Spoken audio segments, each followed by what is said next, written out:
Yeah. Ahkello Witherspoon, cornerback, number 23. So for sure.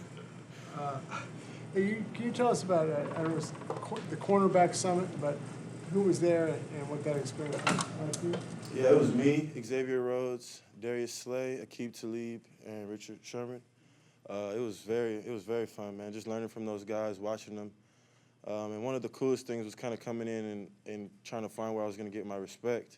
And within 5 minutes of doing drills, people saw footwork. You had Xavier Rhodes talking about, I'm calling the GMs, we can get a trade, like stuff like that. So just getting the respect from my peers as well was big. And it was just a great learning experience, and I'm just excited to build on it. Those guys are obviously more established than you. Was that, when you first went, was that a, I don't know, a concern, but like, hey, they're going to respect me? Yeah, no, it wasn't really a concern because I know the way Sherman thinks, how highly he thinks of me. So just inviting me, I feel like that gave me some point of credibility just to be there. And just being around those guys, once again, they're all great people as well, which I didn't know. You hear about guys and some of their trials and tribulations in the league, but you don't really hear about how good of people they really are. So that was fun too, just getting to know them personally. Your coaches have said you've changed a lot in these last 12 months. Where do you think you've made the most strides mentally, just as a pro? I would say just that mental dominance. Every rep, I feel like I'm the best corner on the planet, and I think that's what allows you to take that next step is believing, and just going out in practice and just putting that mindset, that focus onto the field every day.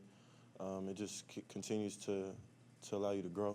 When did you first think or realize that you're the best corner? I mean, towards the end of the year last year, you just start to see yourself make plays, be in the right places, understand the game more. The game starts slowing down, and then that's when you kind of understand that you can really take it to the next level. And then throughout the offseason, that just encouraged me to work that much harder. And OTAs especially, I was very happy with how I performed, just on a day-in, day-out basis.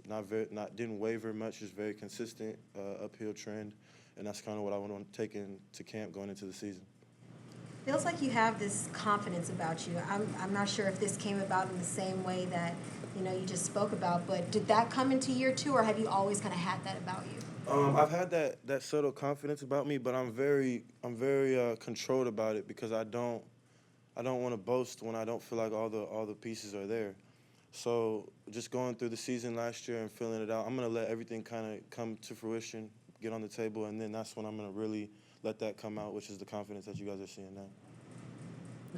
So much of the talk this time last year was about, are you tough enough? Are you going to tackle? Was that ever, as a football player, embarrassing for you? No, I never let that get to me, not one time. It's just like the good things you guys say, the bad things you guys say, to me in my head, they're really all the same. They're just noise, and my focus is to come in to practice every day and work and get better. And so it was kind of just fuel to the fire if I needed any, so just kind of keep trucking ahead and working hard. You don't feel like you needed to prove that to yourself in any way? Nah, because I know what I'm about. I know who I am. Yeah. Who's the toughest receiver to defend on this team? Toughest receiver? I would say Marquise Goodwin. Because of the speed or what? Yeah, speed, and he's I feel like he's underestimated as a route runner as well. Like very intricate routes, detailed routes, and combining that with speed that threatens you. You have to respect it, and it makes his game that complete. Carlos was saying that you're a very cerebral player in the sense that when you're being corrected on certain things, you ask why. The in-depth questions about that. He also said that having Richard out there now has been able to allow you to have someone else to kind of pick someone else's brain and get those answers. How big of a help has he been so far? He's been big, just because we think the same, and he understands why I want to ask questions and why I want to know why certain things work the way they do. And I think it's just big to have somebody that can see the game very similar to you and takes pride in that aspect of the game as well. And so just working with him is just incredible, just getting his knowledge and kind of like feeding his knowledge back into myself. What's the biggest thing you think he's helped you with so far? I would say just seeing the whole game, getting away from college was just one-on-one, just whoever's the better athlete wins. At this level, any kind of advantage you can get to allow you to break faster is what we're looking for on every play. Kyle described you as possessed this offseason as far as the way you were working. Is that, I don't know if were possessed last year too. But I mean, are there anything you picked up in the last year that have helped you, I guess, work harder, smarter, whatever? I would say just watching guys, vets that I had around last year, watching them work and watch how they came to practice. When I came in as a rookie, I didn't really know what it was to be a pro completely. It takes time just to learn that.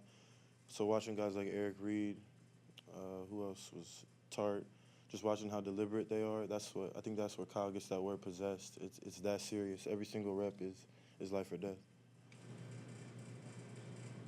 Yes. Thanks, Kel. Thank you guys. Thank you, man.